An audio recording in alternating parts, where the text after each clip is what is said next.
আসসালামু আলাইকুম। সবাই কেমন আছেন? আশা করি ভালো আছেন। আলহামদুলিল্লাহ।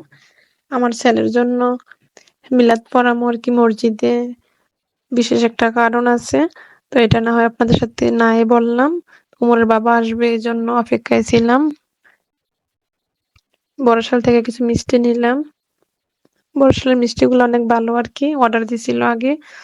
তো এগুলা নিয়া আমরা গাড়িতে উঠলাম সবাই একসাথে। আমি, ওমর, আমার মেয়ে, আমার হাসব্যান্ড। তো ড্রাইভার তো দেখলো এত মিষ্টি আমাদের এলাকার কালকের পাড়ে।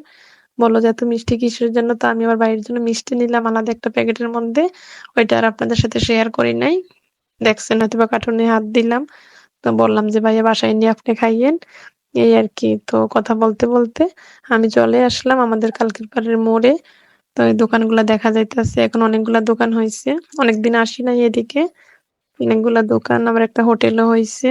তো দেখলাম আরকি। দেখেন সবুজে ভরা ধান ক্ষেতগুলা লাগানো হইছে। পানি পানি পানিতে ভরা আরকি। মেশিনের পানি। এদিকে আমাদের আলু ক্ষেত, কলা বাগান, লাউ ক্ষেত। গাড়ি থেকে নামলাম।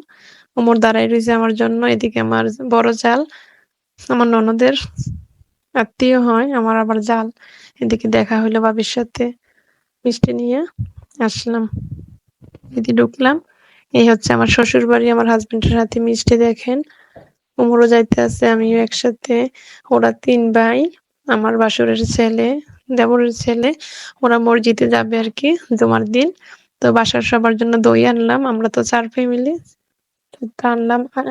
আইমানের কাছে একটা দইয়ের পাতিল দিলাম। রায়ানের হাতেও দিলাম।